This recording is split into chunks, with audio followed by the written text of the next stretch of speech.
Bismillahirrahmanirrahim. Assalamualaikum warahmatullahi wabarakatuh. Perkenalkan, nama saya Lulu Fuada. Saya adalah mahasiswi PPG dalam jabatan tahun 2021 di IAIN Curug, kelas Akidah Akhlak 2A. Video kali ini saya akan menjelaskan tentang pengembangan materi ajar dan model atau metode pembelajaran. Yang pertama yaitu tentang pengembangan materi ajar pada mata pelajaran Akidah Akhlak di MA Nurul Ulum kelas 10 semester ganjil. Untuk pelajaran Akidah Akhlak di semester ganjil itu ada 4 KI atau kompetensi inti. Yang pertama yaitu menghayati dan mengamalkan ajaran agama yang dianutnya. KI kedua yaitu menunjukkan perilaku jujur, disiplin, bertanggung jawab, peduli, santun, responsif, dan proaktif sebagai bagian dari solusi atas berbagai permasalahan dalam berinteraksi secara efektif dengan lingkungan sosial dan alam, serta dalam menempatkan diri sebagai cerminan bangsa dalam pergaulan dunia. KI ketiga yaitu memahami, menerapkan, menganalisis pengetahuan faktual, konseptual, prosedural, dan metakognitif berdasarkan rasa ingin tahunya tentang ilmu pengetahuan, teknologi, seni, budaya, dan humaniora dengan wawasan kemanusiaan, kebangsaan, kenegaraan, dan peradaban terkait penyebab fenomena dan kejadian, serta menerapkan pengetahuan prosedural pada bidang kajian yang spesifik sesuai dengan bakat dan minatnya untuk memecahkan masalah minatnya. Untuk KI keempat, yaitu mengolah, menalar, dan menyaji dalam ranah konkret dan ranah abstrak terkait dengan pengembangan dari yang dipelajarinya di sekolah secara mandiri dan mampu menggunakan metode sesuai kaidah keilmuan. Untuk kompetensi dasar pada materi Ayo Menghindari Akhlak Tercela itu ada 4. Yang pertama, 1.1 meyakini hubud dunia, hasad, ujub, sombong, riak, dan sifat-sifat turunannya. IPK-nya yaitu peserta didik dapat menghayati hubud dunia, hasad, ujub, sombong, riak, dan sifat-sifat turunannya adalah larangan agama Islam. Tujuan pembelajarannya, setelah melaksanakan proses pembelajaran, peserta didik dapat memahami, menjelaskan, dan meyakini hubud dunia, hasad, ujub, sombong, riak, dan sifat-sifat turunannya. Kompetensi dasar 2.1 yaitu menghindarkan diri dari hubud dunia, hasad, ujub, sombong, riak, dan sifat-sifat turunannya. Untuk IPK atau indikator pencapaian kompetensinya, peserta didik dapat mengamalkan sikap menghindari diri dari hubud dunia, hasad, ujub, sombong, riak, dan sifat-sifat turunannya. Tujuan pembelajarannya, setelah proses pembelajaran, peserta didik diharapkan dapat menghindari diri dari hubud dunia, hasad, ujub, sombong, riak, dan sifat-sifat turunannya.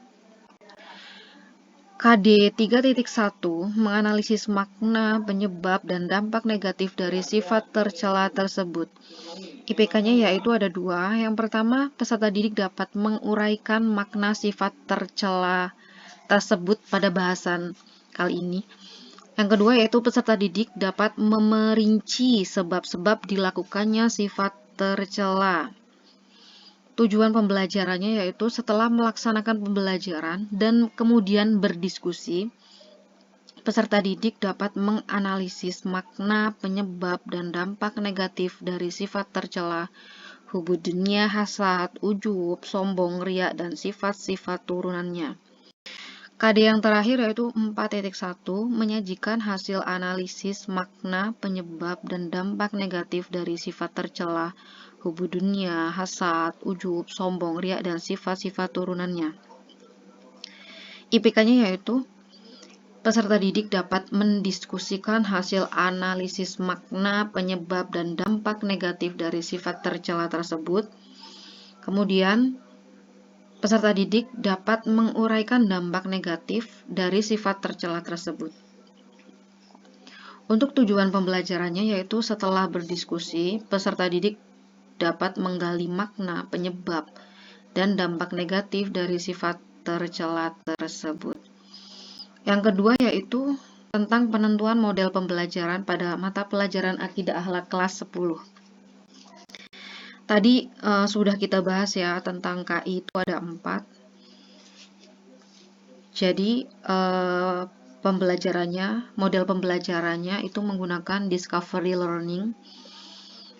Pada KD 1 menitik beratkan kepada pemahaman konseptual dan prosedural. Selanjutnya untuk KD 2.1, pernyataan pada KD 2, taksonomi keterampilan konkret pada gradasi menghindarkan diri dari hubud dunia, hasad, ujub, sombong, riya, dan sifat-sifat turunannya dalam kehidupan sehari-hari. Kemudian KD 3.1, pernyataan pada KD 3 bahwa setelah memahami materi, peserta didik dapat menganalisis makna, penyebab, dan dampak negatif dari sifat tercela hubud dunia, hasad, ujub, sombong, riya, dan sifat-sifat turunannya. Yang terakhir yaitu KD 4.1, pernyataan dalam KD 4 bahwa setelah menyajikan hasil analisis, peserta didik dapat memahami makna, penyebab, dan dampak negatif dari sifat tercela hubud dunia, hasad, ujub, sombong, riya, dan sifat-sifat turunannya. Untuk metode itu menggunakan inquiry dan discovery learning, tekniknya ceramah, diskusi, dan tanya jawab. Media dan bahan, medianya itu presentasi PowerPoint, lalu menggunakan video pembelajaran, laptop, komputer, LCD, dan papan tulis. Untuk bahan ajarnya yaitu pensil, spidol, CD, dan flash disk. Sumber belajarnya yaitu buku terbitan Kementerian Agama Republik Indonesia, buku Akidah Akhlak Madrasah Aliyah kelas 10, buku siswa, diterbitkan di Jakarta tahun 2014, dan selanjutnya Direktorat KSKK Madrasah, Direktorat Jenderal Pendidikan Islam Kementerian Agama Republik Indonesia, buku Akidah Akhlak kelas 10, buku siswa, Kementerian Agama tahun 2020. Materi tadi yaitu materi bab 1, yaitu tentang ayo menghindari akhlak tercela. Silakan amati gambar ini. Jadi gambar pertama ini itu adalah gambar orang yang menggenggam dunia di atas tangannya. Ini menggambarkan sifat hubud dunia. Selanjutnya, gambar kedua yaitu, coba dipahami dulu. Ini adalah gambaran orang yang tidak suka atau dengki jika ada orang lain yang lebih baik atau mendapatkan sesuatu yang lebih dibandingkan dirinya. Ini adalah menggambarkan sifat hasad. Selanjutnya, hubud dunia. Hubud dunia, pada materi hubud dunia itu kita akan membahas tentang pengertian dan dalil nakli tentang hubud dunia. Selanjutnya tentang penyebab sifat hubud dunia dan dampak negatif dan cara menghindari hubud dunia. Yang pertama yaitu pengertian tentang pengertian hubud dunia. Hubud dunia itu adalah cinta dunia yang berlebihan. Jadi penyakit ini sangat berbahaya karena dapat melemahkan dan mengurangi keimanan seseorang. Yang dimaksud hubud dunia di sini itu adalah mencintai dunia dengan melupakan kehidupan akhirat.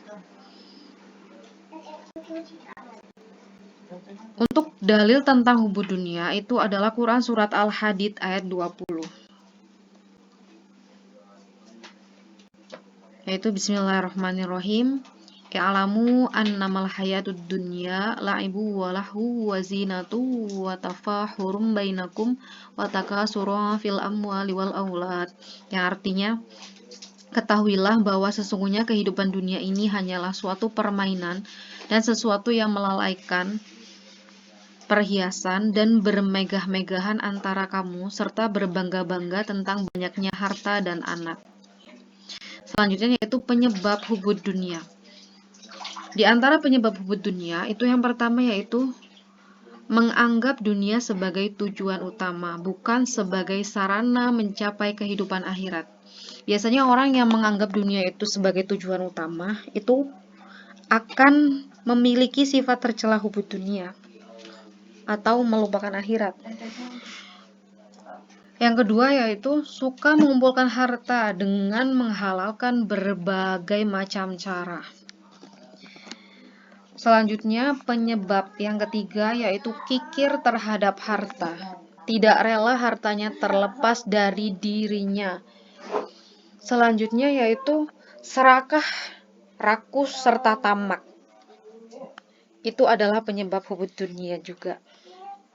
Terus yang terakhir yaitu tidak mau mensyukuri nikmat Allah. Jadi orang yang tidak pernah mau mensyukuri nikmat Allah itu selalu kurang, selalu tidak bersyukur, dan akan menyebabkan penyakit cinta dunia yang berlebih. Kemudian untuk dampak negatif dari sifat hubud dunia, yang pertama yaitu cinta dunia akan membuat mereka lupa kepada Allah. Jadi hanya memikirkan dunia, harta, dan segala isi tentang dunia, sangat mencintai dunia sampai melupakan kepada Allah atau tujuan akhiratnya. Selanjutnya yaitu, yang kedua dampak negatifnya yaitu, orang yang mencintai dunia akan mudah tergoyah imannya. Itu sudah pasti. Untuk dampak negatif yang ketiga, hubud dunia itu adalah sumber penyakit hati, seperti akan menyebabkan penyakit hati lainnya seperti tamak, rakus, pamer, dengki, dan lain sebagainya. Untuk yang keempat, dampak negatif hubud dunia yaitu menghalalkan segala cara demi memperoleh kesenangan dunianya. Jadi yang haram itu diterabas dan dihalalkan bagaimana caranya untuk mendapatkan dunia, walaupun tidak menggunakan cara yang baik, itu akan tetap dilakukan karena sangat menginginkan kehidupan di dunia. Yang terakhir yaitu membuat seseorang tidak melakukan sesuatu yang bermanfaat baginya di akhirat. Sekian video dari saya, semoga bermanfaat. Saya akhiri. Assalamualaikum warahmatullahi wabarakatuh.